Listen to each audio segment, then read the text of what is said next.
जय हिंद दोस्तों। तो हम लोग पहुंच चुके हैं 6.6 टॉपिक पे और आज का हमारा टॉपिक बहुत लंबा सा है। तो टॉपिक है हमारा national initiative for proficiency in reading with understanding and numeracy. इसको शॉर्ट में बोलेंगे निपुण भारत। ठीक है, तो ये जो प्रोग्राम है निपुण भारत, इसको मिनिस्ट्री ऑफ एजुकेशन ने लॉन्च कर दिया है। ओके, और ये देखिए ये किसके अंडर में, ये एक national mission on foundational literacy and numeracy. मैं इसका मीनिंग एकदम आसान भाषा में बताता हूँ। फाउंडेशन मतलब एक बेसिक चीज़ है। लिटरेसी मतलब आपको लिखना आना चाहिए। न्यूमरेसी मतलब आपको जोड़ घटाव आना चाहिए। ठीक है, तो बेसिकली उस मिशन को अकम्प्लिश करने के लिए, पूरा करने के लिए निपुण भारत वाला प्रोग्राम को लाया गया है। ओके, तो ये बेसिकली ये सेंट्रल स्पॉन्सर्ड स्कीम जो समग्र शिक्षा है ना, समग्र शिक्षा के अंदर में ये बहुत बड़ा प्रोग्राम है। इसके अंदर में 2-3 और स्कीम्स आते हैं कि सबसे फेमस जो हम लोग जानते हैं कि सर्व शिक्षा अभियान, तो इसी के अंदर में आता है समग्र शिक्षा के अंडर में। ठीक है, तो इसके अंडर में ये चीज़ है। ओके ओके या देखिए, निपुण भारत जो प्रोग्राम है, एक प्रोग्राम है, तो इसको आपको बहुत ज़्यादा डिटेल में नहीं करना है।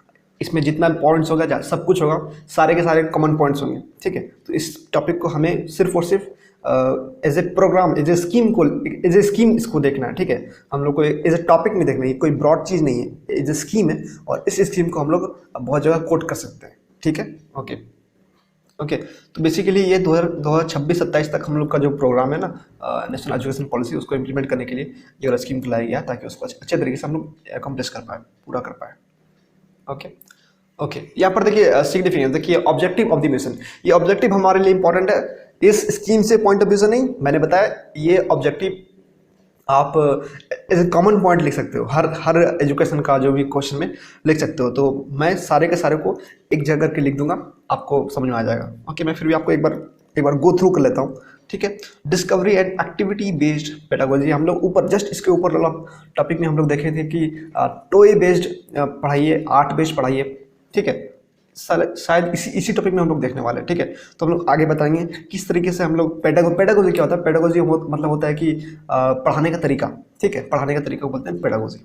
ठीक है, एक एक्टिविटीज बेस्ड पेडागोजी की मतलब बस थ्योरी में पढ़ाइए, कुछ ना कुछ इसमें करिकुलम डालिए, कुछ एक्टिविटी डालिए। ओके, मोटिवेट कीजिए, बच्चों को मोटिवेट कीजिए और उसको इंडिपेंडेंट बनाइए, मतलब इंडिपेंडेंटली थिंकिंग के लिए उसको कीजिए कि जैसे कि मान लीजिए कोई बच्चा कुछ करना चाहता है, ठीक है, तो उसको रोकिए मत।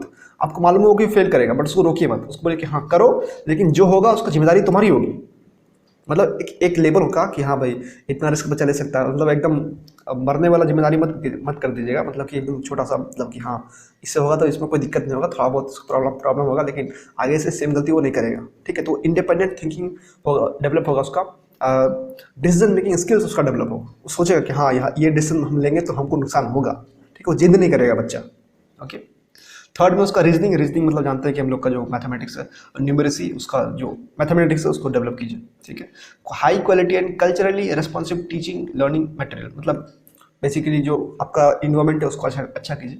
Okay, capacity building of teachers को अच्छे से पढ़ाइए।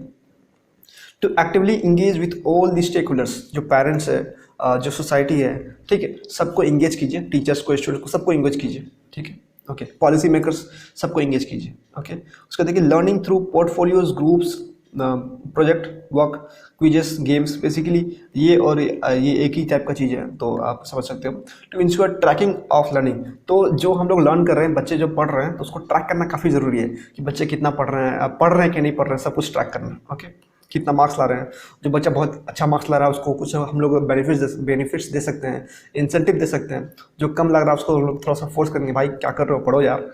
ठीक है, focus of the mission, basically focus वही होगा कि बच्चों को पढ़ाना है, जो फाउंडेशनल बेसिक चीज़ें हैं उनको बताना चाहिए। ठीक है, चिल्ड्रन के ऊपर जो फाउंडेशनल ईयर्स है, जो क्लास 1, 2, 3 जो फाउंडेशनल ईयर्स होते हैं, तो उसको बेसिक जानकारी सब कुछ में होना चाहिए।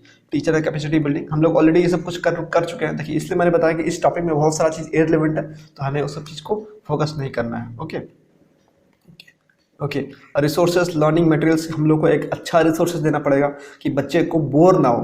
ठीक है, पढ़ने में बोर ना हो। ठीक है, ये सब इंपॉर्टेंट नहीं है, बहुत ही कॉमन चीज़ है। ठीक है, ट्रैकिंग द प्रोग्रेस ऑलरेडी हम लोग यहाँ पर कर चुके हैं, ट्रैकिंग द प्रोग्रेस। ठीक है, ओके, इम्प्लीमेंटेशन, ये बेसिकली यहाँ पर देखिए 5 टायर मैकेनिज्म बनाया जाएगा, national, state, district, block, school level. ठीक है, तो 5 लेवल का बनाया जाएगा और हर एक लेवल में मतलब कुछ ना कुछ रहेगा, उसका मैकेनिज्म रहेगा ताकि उस ऊपर वाला लेवल नीचे वाला लेवल को रेगुलेट कर सके, मैनेज कर सके। ठीक है, उसको देखिए हर स्टेट को बोला गया कि आप लोग एक एक्शन प्लान बनाइए, ठीक है। और एडुकेट नंबर ऑफ टीचर्स का अवेलेबिलिटी बहुत ज़रूरी है, वो बहुत ज़रूरी है, ठीक है। Mapping of database of each child, हमने ऊपर देखा कि ट्रैक करना है प्रोग्रेस को, तो उसका डेटा हम लोग रखेंगे तब हम लोग ट्रैक कर पाएंगे, ओके। पूल ऑफ मेंटर्स, ये इंपॉर्टेंट है, ये हम लोग डिलीट कर देते हैं, ये ऑलरेडी हम लोग देख चुके हैं, ठीक है। ये ठीक है, ये ठीक है। और ये पूल ऑफ मेंटर्स, ये देखिए हम लोग का जो दिल्ली गवर्नमेंट है ना, वो अभी मेंटरशिप वाला एक कोई प्रोग्राम लॉन्च किए कि देखिए मुझे ऐसा लगता है कि पर्सनली मुझे अच्छा लगता है कि मैंने अपने इंटरव्यू के लिए जवाब सोच के रखा हुआ है कि मेरे हिसाब से आपको रिसोर्सेज की कमी नहीं है, आपको गाइडेंस की कमी है, ठीक है। इंटरनेट में बहुत सारा रिसोर्सेज अवेलेबल है, लेकिन फिर भी लोग यूपीएससी का कोचिंग करने के लिए जाते हैं। वो लोग यहाँ से देख के पढ़ सकते हैं, लेकिन उनको मालूम नहीं है क्या पढ़ना है और कैसे पढ़ना है। अगर उनको कोई बता देगा तो उनको कोचिंग जाने की जरूरत नहीं पड़ेगी, लोगों का पैसा बच जाएगा। तो उसी तरीके से बच्चों को अगर कोई बता देगा कि बेटा देखो तुमको ये पढ़ना है, तुमको अगर डॉक्टर बनना है तुमको ये करना पड़ेगा, तुमको अगर इंजीनियर बनना है तुमको ये करना पड़ेगा, तुम सब कुछ मत करो, ठीक है। तो गाइडेंस की बहुत ज़रूरत है, इसीलिए एक मेंटर्स का एक पूल बनाना पड़ेगा। जो लोग सफल हो चुके हैं वो लोग बच्चों को सिखाएंगे, देखो अगर मेरे तरह बनना है तो ऐसे ऐसे काम करो, okay. Delivery of textbook and uniform, ठीक है, तो बहुत ही ऑब्वियस है। Libraries will be made integral part, okay. Library हर जगह होना चाहिए, ठीक है।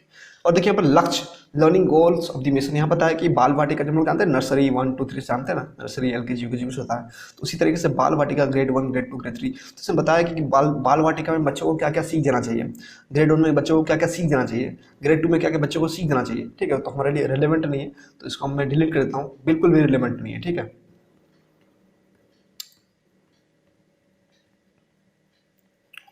Okay, impact of FLN mission, ठीक है। तो एजुकेशन का क्या इम्पैक्ट हो सकता है सोसाइटी में, सारा का सारा पॉइंट इसमें आ जाएगा, तो ये भी हमारे लिए रिलेवेंट नहीं है।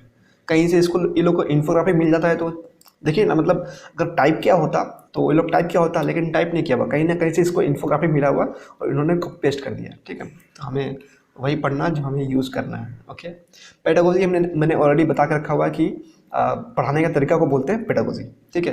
तो बताया कि लिंग्विस्टिक, बच्चों को जो लोकल लैंग्वेज उसमें पढ़ाइए, इंग्लिश से पढ़ाइएगा तो बच्चों को परेशानी होती है, ठीक है। अब देखिए यहाँ पर पेडागोजी, चाइल्ड सेंटर्ड पेडागोजी, मतलब चाइल्ड को बीच में रख करके सोचिए कि बच्चों के हिसाब से क्या अच्छा होगा, उसके हिसाब से आप टीचिंग का मेथोडोलॉजी डेवलप कीजिए। लेकिन क्या होता है, टीचर बोलता है हम ऐसे पढ़ाएंगे, ये मेरा स्टाइल है, तो वो मत कीजिए। आप बच्चों को किस तरीके से ज़्यादा समझ में आएगा, आप वो स्टाइल को अडॉप्ट कीजिए, ठीक है। टॉय बेस्ड पेडागोजी, मतलब बच्चों को मान लीजिए कि आप चाहते हो कि बच्चा मेरा आर्किटेक्चर बने, ठीक है, सिविल इंजीनियर बने, तो उसको एक ऐसा कुछ खिलौना दीजिए जिससे वो कुछ बिल्डिंग वगैरह बनाते रहे, तो बचपन से उसको उस चीज़ में दिमाग में रहेगा कि हाँ हमको बिल्डिंग बनाना है, तो आगे चल के भी वही करेगा, ठीक है। प्ले बेस्ड, प्ले मतलब होता है गेम वगैरह। आर्ट इंटीग्रेटेड, आर्ट मतलब समझ सकते हो कि पेंटिंग हो गया, सिंगिंग हो गया, इसको कैसे कर सकते हैं इंटीग्रेट। मान लीजिए कि कोई पेंटिंग है, तो पेंटिंग के थ्रू हम लोग बहुत सारा मॉरल लेसन दे सकते हैं, ठीक है, ये कर सकते हैं। स्टोरी टेलिंग तो हम लोग जानते हैं कि कहानी से हम लोग बहुत सारा मॉरल लेसन देते हैं बच्चों को। ICT इंटीग्रेट लर्निंग, मतलब उसमें टेक्नोलॉजी को इंटीग्रेट कीजिए, वीडियो से समझा होता है, ठीक है, वो सब चीज़ चाहिए। आजकल तो बच्चे सब कुछ टेक्नोलॉजी आता ही है।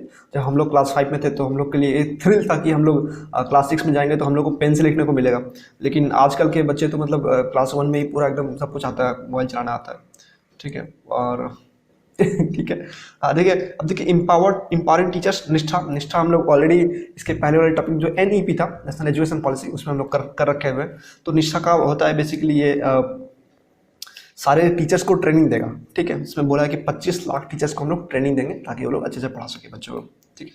निष्ठा का यहाँ पर फुल फॉर्म दिया हुआ है। देखिए मैं सोचता हूँ कि जो मैं अभी सोचता हूँ, मुझे एग्जैक्टली ये चीज़ मालूम नहीं है, मैंने अभी कोई टीचर से पूछा नहीं है कि ये जो शॉर्ट फॉर्म है इसको यूज़ कर सकते हैं। जनरली UPSC का आंसर्स में हम लोग शॉर्ट फॉर्म यूज़ नहीं कर सकते, लेकिन इतना बड़ा निष्ठा करके है, निष्ठा अगर मान लीजिए कि हम लोग निष्ठा उसको आंसर में कोट करते हैं, ठीक है, और उसको हम लोग उसका प्रोग्राम के बारे में सब कुछ लिख देते हैं, ठीक है, उसका ऑब्जेक्टिव लिख देते हैं, उसका एम लिख देते हैं, तो क्या हमको उसका फुल फॉर्म लिखना भी ज़रूरी है क्या, या फिर नहीं लिखे तो काम चल जाएगा? अगर आपको इस सवाल का आंसर मालूम है तो कमेंट में बताइए। वरना मैं भूल जाता हूँ, मेरे पास बहुत सारे दोस्त हैं जिससे मैं पूछ सकता हूँ, लेकिन मैं भूल जाता हूँ पूछना, ठीक है। ओके, देखिए दीक्षा भी एक प्लेटफॉर्म है जिसमें हम लोग अभी कोविड-19 के टाइम में बहुत फेमस हो था, तो इसमें एक्सप्लेनेशन वीडियोस, मतलब वीडियोस रहेगा, आप उसमें बात पढ़ा सकते हैं, मतलब टीचर और स्टूडेंट के एक प्लेटफॉर्म बनाया जिसमें ऑनलाइन पढ़ाने का सारा सुविधा मौजूद होगा, ठीक है। वर्कशीट वगैरह, मतलब आप होमवर्क वगैरह सब कुछ कर सकते हो, वहाँ पर जमा कर सकते हो। इस तरीके से हम लोग IIT में हमारा MS Teams है, माइक्रोसॉफ्ट टीम्स, ठीक है। Okay, about foundational literacy and numeracy, पूरा राम कहानी तो उसी में था हम लोग का। अब वो बता रहा है सीता कौन है, ठीक है। तो मतलब क्या बेसिक क्या कर रहा है। अब देखिए school innovation ambassador training program स्यातप देखिए ये था निष्ठा था, ये भी ट्रेनिंग प्रोग्राम था, ठीक है। और ये स्याटअप जो है स्यातप ये भी ट्रेनिंग प्रोग्राम है, लेकिन इसमें थोड़ा सा अलग चीज़ें सिखाई जा रही है। इसमें innovation, entrepreneurship, IPR, intellectual property right, ये हमारा सिलेबस में एक्सक्लूसिवली मेंशन्ड है, ठीक है।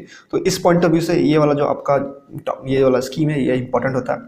ये आप आईपीआर वाला टॉपिक में यूज़ कर सकते हैं, ये आप एजुकेशन का टॉपिक में यूज़ कर सकते हैं, ये आप इकोनॉमी वाला टॉपिक में यूज़ कर सकते हैं, क्योंकि ये जो है एंटरप्रेन्योरशिप इकोनॉमी से रिलेटेड है, ये आप बहुत जगह यूज़ कर सकते हैं, ठीक है।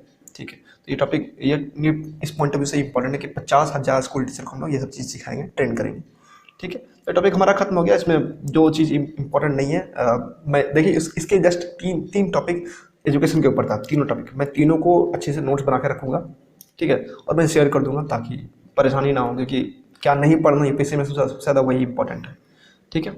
तो मिलेंगे आपसे नेक्स्ट टॉपिक में। So thank you for listening.